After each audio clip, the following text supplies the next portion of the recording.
SCP-3000 Anantashesha. The SCP Foundation has to deal with a number of gods on a regular basis.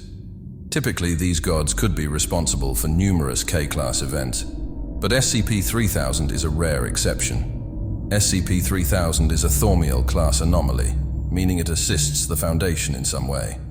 In essence, SCP-3000 is a Leviathan-sized eel located in the Bay of Bengal, near India. The full size of the eel is unknown. However, Foundation researchers determine it to be between 600 and 900 kilometers long. Due to the massive size of SCP-3000, it is currently not being contained. Fortunately, it rarely even moves, so the Foundation mostly patrols around it, ensuring there are no diving expeditions in its vicinity. The entity was first discovered in 1971, after a number of Bangladeshi fishermen went missing after drifting near the Indian coast. For unknown reasons, the Foundation felt the need to investigate. The origin and biology of the eel is not well understood by the Foundation. They have, however, hypothesized that it doesn't actually require any sustenance in order to survive. One thing the Foundation does know is that it is carnivorous. What exactly happens to the prey it consumes is unknown, but during feeding, SCP-3000 excretes a thin layer of a viscous substance that the Foundation has named Y909. It's true that the eel's anomalous size alone could classify it as an SCP, but there's much more to this anomaly. SCP-3000 itself is known as a cognitohazard, an anomalous effect that can alter an individual's mind or way of thinking. Direct observation of it will cause symptoms of head pain, fear, panic, paranoia, and memory loss or alteration. What's worse is just being in the vicinity of SCP-3000 can result in these effects. We get more information on these effects through a log discussing the initial discovery and encounter with SCP-3000. An MTF was deployed in a submersible to investigate, and from the beginning, they felt uneasy. One agent in particular began sweating profusely, stating that he was missing something but couldn't figure out what. As the team descends further, he starts expressing doubts about what exactly he's supposed to be doing down here. And then shortly after, other members of the team begin to express similar feelings. After a long descent, the team finally makes visual with SCP-3000. Upon doing so, the first agent acting erratic began to whimper and had to be sedated as he muttered the word "no" over and over. Upon approaching the head, many other members of the team started to complain about feeling hazy and having doubts about what they are doing here. The captain, unaware of SCP-3000's cognitohazardous properties, wrote it off as nitrogen intoxication. The eel turned its head slightly to look at the team. After this, the sedated agent began to bark and shriek, claiming that it was in his head. He then slammed his head into one of the portholes, and the captain was forced to ascend due to the cracks. The agent had mortally injured himself, and as he lay dying, he said, "There is nothing," over and over. Despite their failure, the Foundation sent out a diving expedition to personally assess the creature and investigate the source of the thick gray fluid that had been observed around its head. The 3 members sent down were of MTF Orion 9, kingfishers. The water was dark and cold, but this would be the least of the team's problems, as they quickly began mixing up their call signs. They could not figure out who was who, and one agent was even confused by the word designation. The team's leader also addresses someone back at command who had been dead for 2 years.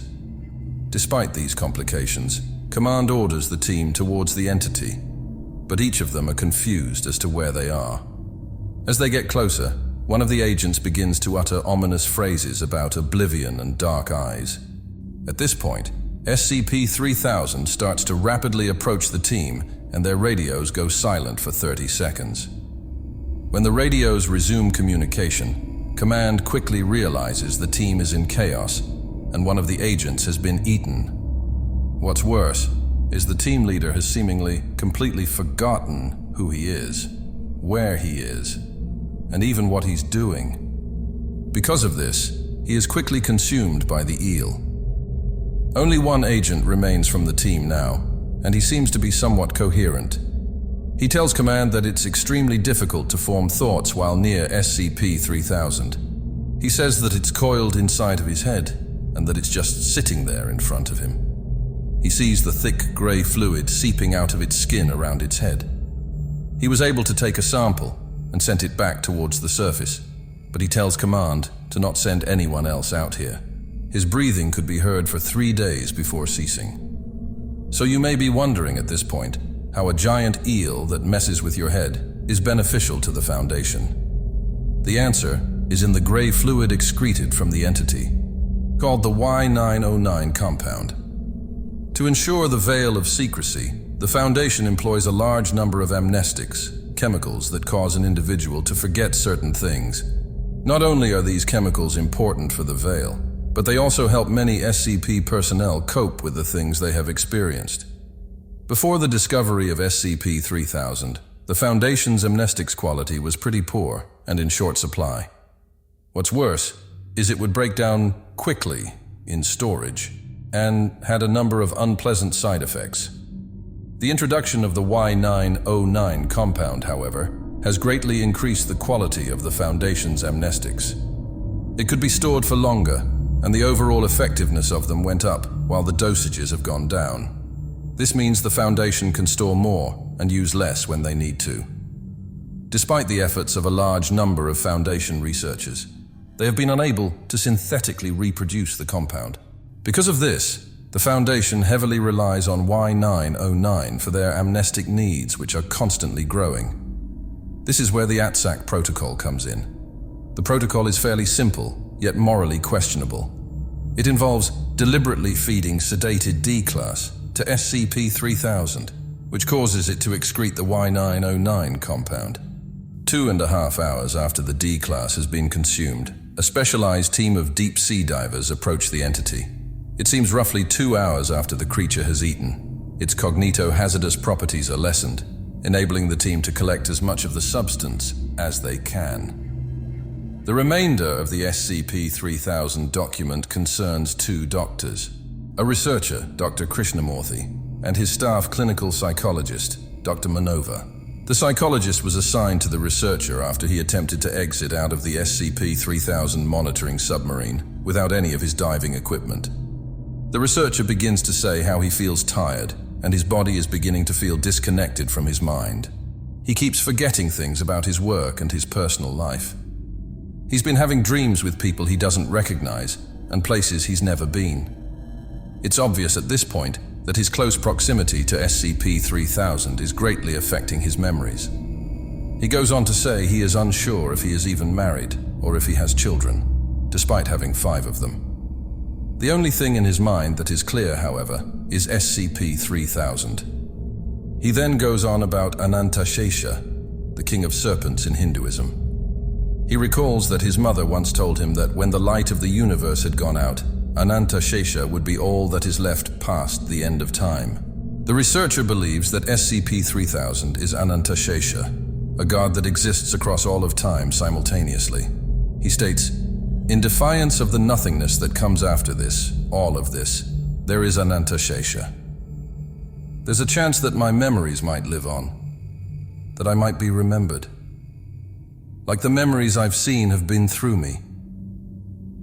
I don't have proof of this. But when I looked into its eyes and saw what it showed me, I was afraid. I'm merely a mediocre man, Anon. This was a fear that I refused to acknowledge for years, a fear of irrelevance, and that no one will know who I am when I die. Afraid of being forgotten. Afraid of my life being meaningless. Afraid of being alone.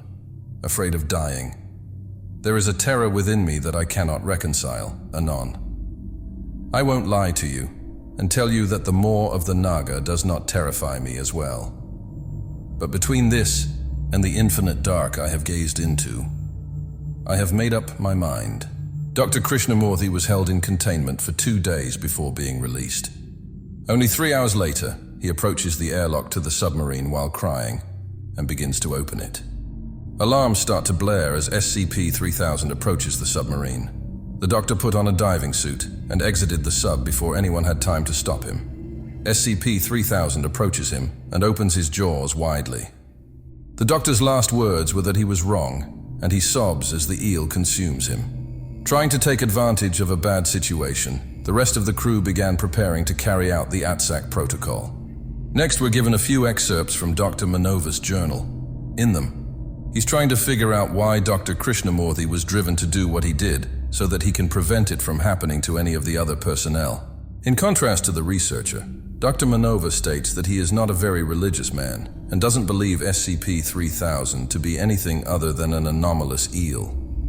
He contemplates about his father and his teachings of Hinduism, but cannot recall much, although he says he blames this less on the eel and more on his own willful forgetfulness. He was granted permission to look through Krishnamurthy's effects and keep any that he wished. For some reason, he's fixated on a statue of the god Ganesh and takes it. He says he is aware that his continual proximity to SCP-3000 is draining his memories, both from his youth and more recently.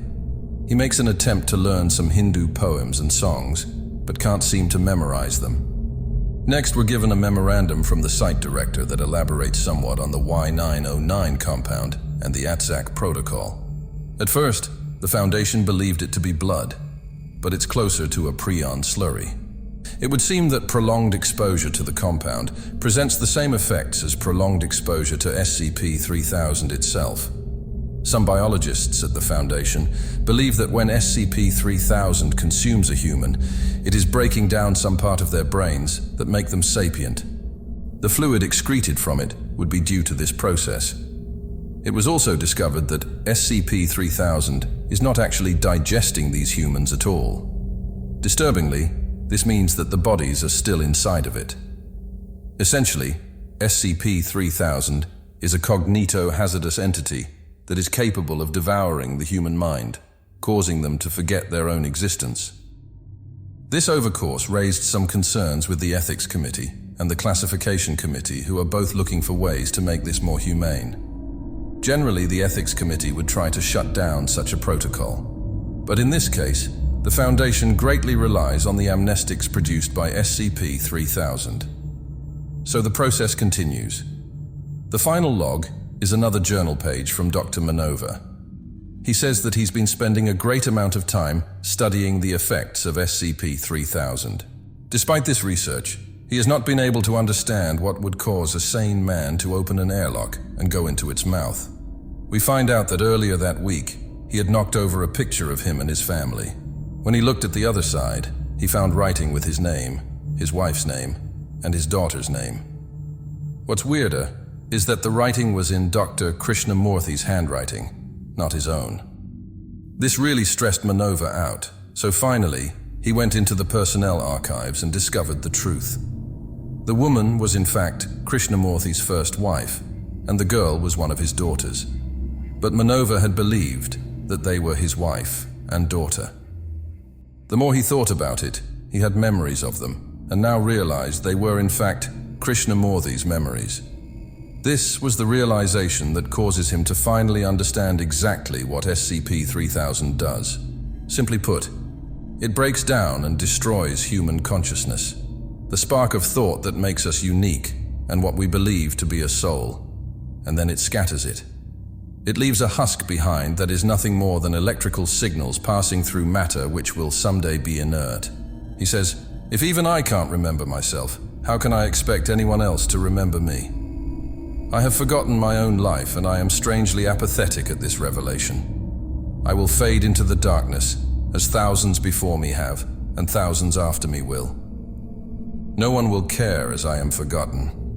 I do not despair for my own sake, but for us all. You and I, we will all face obliteration. I am not important, you are not important. Vast droplets of irrelevancy stretching eons in the sea of time. We may fight against it, but our enemy is inevitability. I do not think the eel is Anantashesha. I don't think it would matter if it was.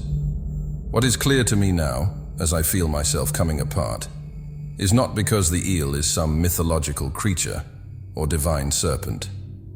Perhaps it's just a primitive creature that eluded us, holding no malice. Perhaps it really is a primordial deity harboring resentment beneath the surface. The eel is not the harbinger of my demise or humanity's doom. The eel is not the end of all things. It only shows us what the end looks like. And in spite of everything we might believe, every ideal we hold or providence we pray for, I know this much is true for all of us. Our end will be a forgotten one. Dr. Manova was later discovered near the airlock after consuming a significant amount of raw Y909. He was unresponsive and moved to Site 151 for analysis.